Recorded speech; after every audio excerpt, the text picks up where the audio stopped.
My name's Emma Jack, and I have a son named Liam who's 20 and away at college right now. We've been saving money for years to support him through college, cutting corners and skipping vacations so he could have a chance at something bigger. We live in the house my grandmother left us when she moved into a nursing home. It's big and comfy, but nothing fancy. It just feels like home. Jack works at the local hardware store, and I manage the front desk at a doctor's office. We live a simple life without extra luxuries, and we're okay with that. One Thursday afternoon, the sun was setting just right, making us think about ending the day early. But then Jack's phone rang, interrupting any thoughts of an early weekend. I was chopping carrots for dinner and making a list of bills when I heard him answer. "Hello, Mom. Slow down. What's wrong?" His face turned pale as he listened. I stopped what I was doing, watching him pace. He ended the call looking shaken. "That was my dad," he said, sinking into the couch like a puppet with its strings cut. "Their business tanked, bankrupt. They've lost everything, even a house." My heart sank. "Oh, Jack, that's terrible. What are they planning to do?" "They want to come stay with us for a bit," he replied, "till they sort something out." I hesitated, thinking about our tight budget and the order of our life that was about to be disrupted. "And what did you tell them?" He rubbed his neck, a sign he was stressed. "Told them I'd talk to you first. It's your house, Emma. Wouldn't just spring that on you without checking." Jack's parents, Frank and Helen, weren't the easygoing type. They were used to the good life, unlike our simple setup. "You know how they are, Jack. This house isn't their style." I know, he said uneasily. "But they're my folks, Em. They're stuck thinking of all the times they visited, noses turned up at our modest living. It's clear they'd be like fish out of water here." But then, imagining them desperate enough to ask for help, my resolve softened. "All right, they can come, but it's temporary, right? Just until they're back on their feet," I said. Jack picked up his phone, dialed, and after a brief, muffled exchange, he said, "Mom, Emma and I talked it over. You can crash here for a bit, but just until you find a place. Got it? We're not running a hotel." I couldn't hear the response on the other end, but Jack's tight-lipped "Yes, Mom, we're clear" gave me the gist. He hung up and exhaled long and hard. "They're thankful, Em. They'll be here next week," Jack told me. Last week, Jack had told his folks they could stay with us for a bit, and today they were moving in. I watched from the porch as two huge trucks rolled up our driveway, and I swear my heart sank. Jack was out there directing traffic like a parking lot attendant, trying to keep a smile plastered on his face. Frank was the first to barrel out of the car, a big grin on his face, clapping Jack on the back so hard you'd think he'd won the lottery instead of just moving into his son's house. Helen swept up to me, all perfumed and peppy, planting a kiss on my cheek that felt more like a branding iron. "You're an angel for letting us invade like this." I forced a smile, my eyes darting to the mountain of stuff they were unloading. "It's no problem, Helen. But is this all of it?" "Oh, this is just the essentials." She waved a dismissive hand, as if the pile of furniture and boxes wasn't already swallowing our front yard. "The rest we'll put in storage." Essentials. I bit my tongue to keep from saying anything rash. If these were essentials, I dreaded to think what they'd left behind. Jack caught my eye, and I could tell he was thinking the same thing. "Let's get this stuff inside," Jack said, more to himself than anyone else. Frank and Helen directed the movers with the kind of authority you'd think they were moving into a palace, not our modest little home. The movers shuffled past, hauling armchairs, countless boxes, and would you believe it, a grandfather clock. Who needs a grandfather clock in their temporary home? I muttered under my breath, but Frank directed, pointing at various spots around our living room, which was rapidly disappearing under a sea of their belongings. I pulled Jack aside while the movers took a breather. "Jack, this is crazy. They brought enough to furnish a whole house. Where are we going to put all this?" I whispered urgently. Jack rubbed his temples. I know. I'll talk to them, okay? Let's just get through today." We retreated as the movers continued their work. The whole ground floor was turning into a replica of Frank and Helen's old house. Every corner filled, every space taken over. By the time the movers were done, our once cozy living room looked more like a storage unit. Dinner that night was a chaotic affair. We barely found the table under all the clutter. Frank and Helen seemed oblivious to the mess, chatting away about their journey here. Emma, you really should try this wine, Frank said, popping open a bottle of something French and probably more expensive than our entire grocery budget for the week. We're so grateful to you both. Helen chimed in, her voice sugary enough to give you cavities. It's just until we find our feet. Yeah, about that. Jack started, clearing his throat. We need to talk about some ground rules. Space is tight. Oh, don't worry about it, son, Frank waved him off. We'll manage just fine, won't we, dear? He smiled at Helen, who nodded enthusiastically. I looked around at our invaded space, the piles of boxes, the fancy ornaments crowding out our simple decorations. Managed just fine? I wasn't so sure about that. A few days passed since they moved in, and just when I thought we'd settled into some kind of routine, the kitchen became the new battleground. It was a Tuesday evening, and I was fixing dinner as usual, something simple and hearty, spaghetti with homemade tomato sauce. I was stirring the pot when Helen walked into the kitchen, her nose wrinkling as if she'd just walked into a barn. What's that smell? She asked, her tone dripping with disdain. It's dinner, I replied, keeping my voice as steady as I could manage. Spaghetti night. Spaghetti? She scoffed, peering over my shoulder. Where's the meat, the fresh herbs? This is what you feed us. Jack, hearing the commotion, wandered in, drying his hands on a dish towel.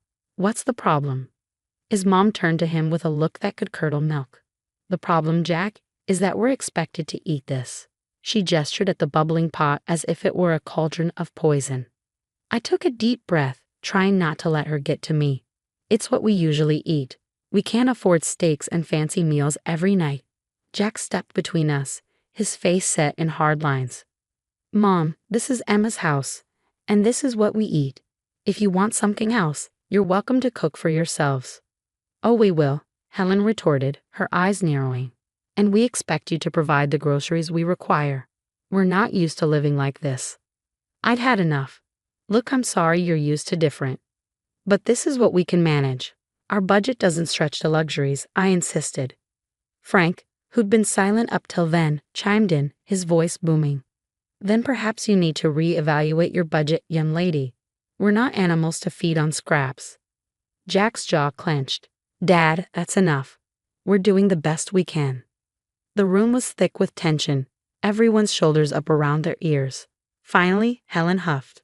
Fine, tomorrow we'll give you a list of what we eat. You can make sure it's here. True to her word, Helen handed me a list. Marbled beef, fresh seafood, organic this, imported that. I looked at the list, my heart sinking. That evening, we sat down with Frank and Helen, the list between us on the kitchen table. We expect proper meals, steaks from marbled beef or the finest fish, Frank declared, as if it was the most normal request in the world. Jack and I exchanged shocked looks. We can't swing that, he said, his voice firm but weary. That's just not in our budget. Their response was swift and harsh. Lazy, both of you, Helen snapped. Can't even provide a decent meal. In the end, feeling cornered, I caved to their demands. I started buying only the highest quality products for them, while Jack and I got by on fast food just to save costs.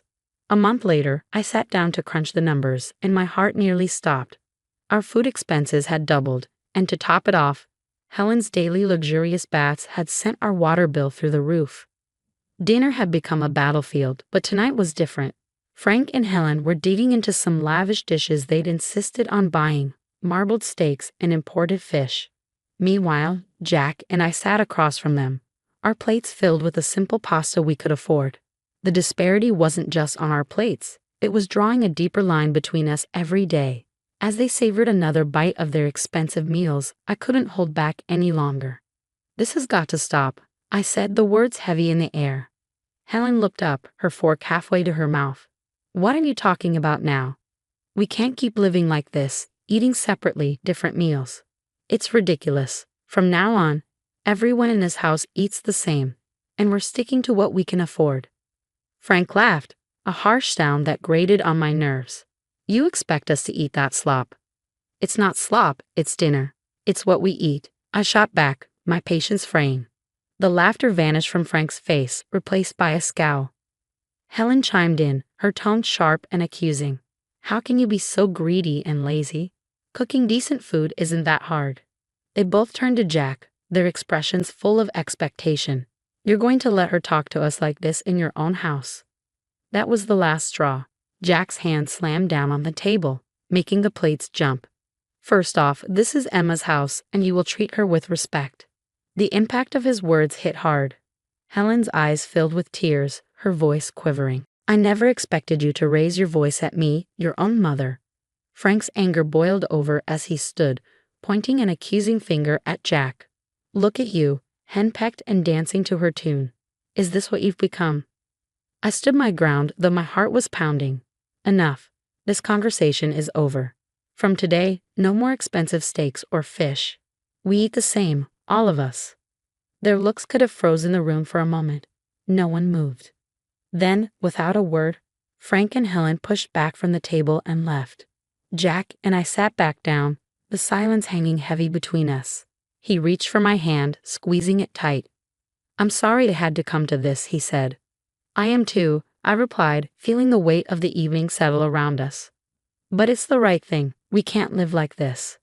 After the big blow-up at dinner, things cooled down, but only on the surface. Frank and Helen were quieter, sure, but there was a tenseness to their silence that put me on edge. I had a feeling they weren't going to take the new house rules lying down, and I was right. It started subtly. A few days later, I was cleaning up after lunch of sandwiches when the doorbell rang. I wiped my hands on a towel and headed to the front door, expecting maybe a package or a neighbor. But when I opened it, there stood a delivery guy holding a large aromatic bag from some high-end restaurant in town. "Delivery for Emma," he said, glancing at his clipboard. I was puzzled. There must be some mistake. I didn't order this. Just then, Helen appeared behind me, her smile a bit too wide. "Oh, I took the liberty of ordering for us. I thought we deserved a nice meal after all the recent discomfort." I frowned, taking the bag hesitantly. "Helen, we talked about this. We're cutting back on expenses." She shrugged, her eyes avoiding mine. "I thought it was on your tab, dear. My mistake." Jack walked in from the kitchen, overhearing us. "What's going on?" "Your mother decided we deserved an expensive lunch," I said, the weight of the bag in my hand suddenly feeling heavier. Jack's expression hardened. "Mom, we agreed no more of this." Frank stepped into the hallway, his voice booming. "What's a little lunch going to hurt? You can't expect us to live like monks forever." I set the bag down on the entranceway table, feeling the frustration bubble up. "It's not just lunch. It's every meal, every extra expense. We can't afford this. We told you we're sticking to a budget." Helen's face turned cold. "Well, if you're going to make such a fuss over a simple meal, I suppose we won't bother next time." Jack pinched the bridge of his nose. "It's not just about the meal. It's about respecting the rules of the house. You can't keep going behind our backs." The conversation went in circles for a few more minutes until Frank and Helen retreated to their room, leaving the uneaten expensive lunch on the table.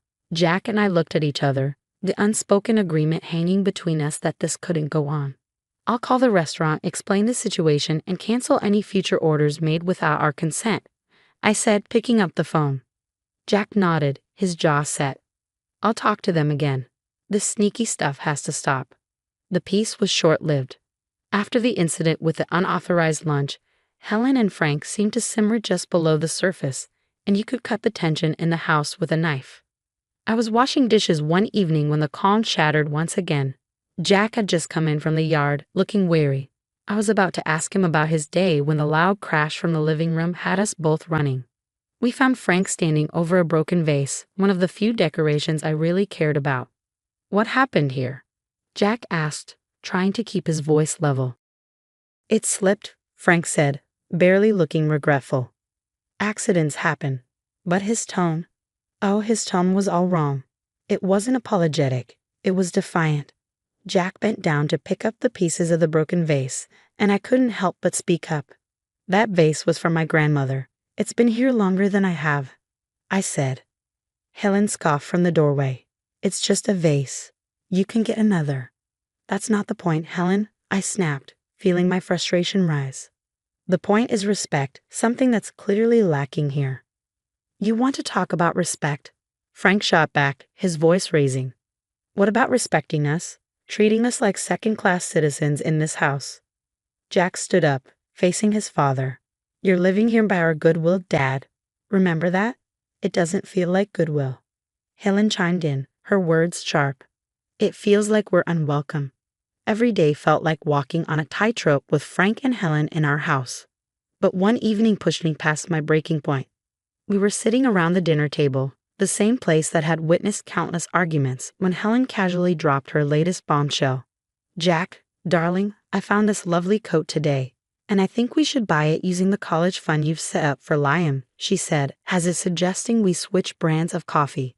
I choked on my water, coughing as I set my glass down hard on the table. What did you just say? My voice was a mix of disbelief and rising anger. Helen smiled sweetly, clearly mistaking my shock for compliance. It's just money, dear. Liam can always take out loans for college. I really need a new coat. Jack, who'd been quietly seething beside me, slammed his fork down. Mom, that's out of the question. That money is for our son's education. We're not using it for anything else. Helen's face twisted into a scowl. How can you deny your own mother a simple request? It's not simple, and that's final, I snapped, feeling the last of my patience evaporate. Frank chimed in, his voice raised to a shout. You're both being unreasonable and cruel.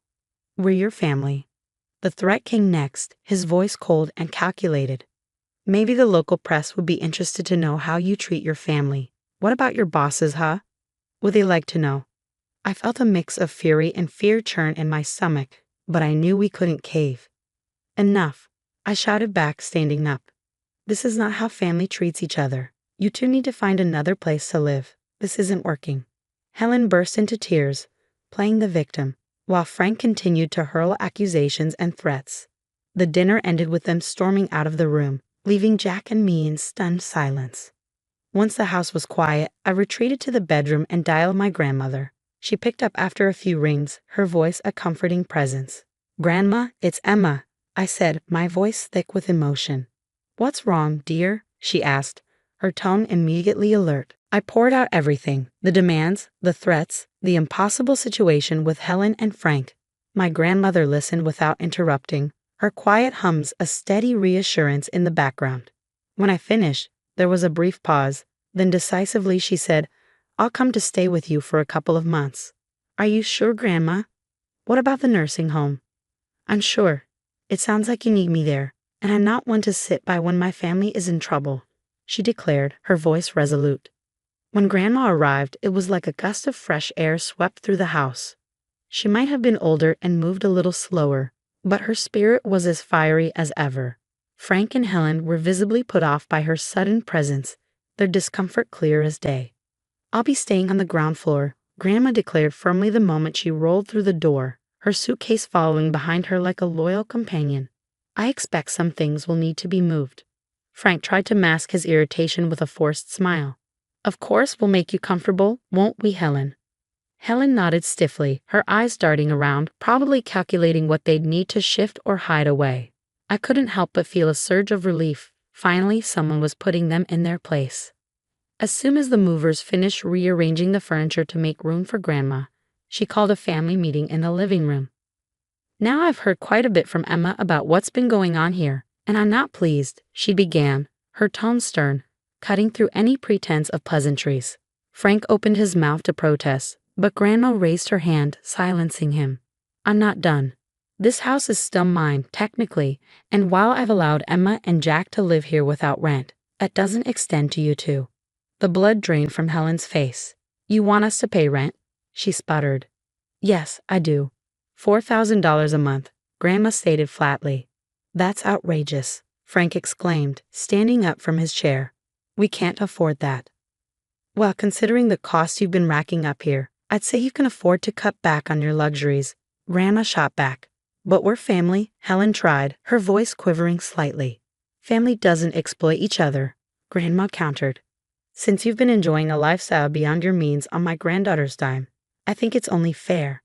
Frank and Helen were at a loss for words, exchanging glances as if looking for an out but finding none. And one more thing, Grandma continued. If you think the rent is too high, you're welcome to find somewhere else to live. Or, if you decide to stay, they'll provide me with daily assistance.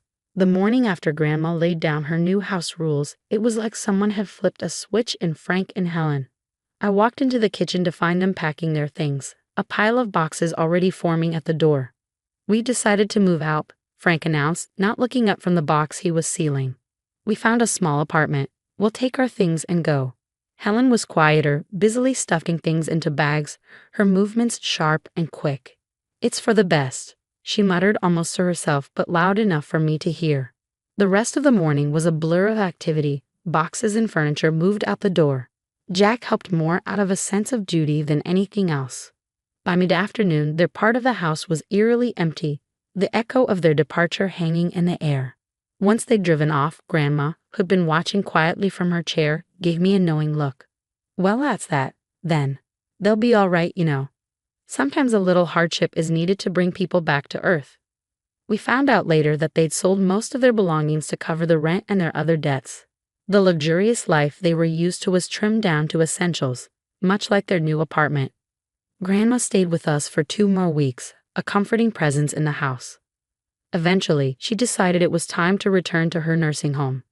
Driving her back, I felt a mix of sadness and relief. Thanks for everything, Grandma. We couldn't have managed without you, I said sincerely. She waved off my thanks with a chuckle. Oh, nonsense. You're stronger than you think. Just remember to stand up for yourselves. No one else will do it for you. I kissed her goodbye, promising to visit soon. When I got home, the house seemed bigger, quieter. That night, we sat on our porch, the evening air cool and pleasant. Life had thrown us a curveball, but we had caught it, dealt with it, and were ready to move on. Whatever came next, we knew we could handle it together, with or without anyone else's approval.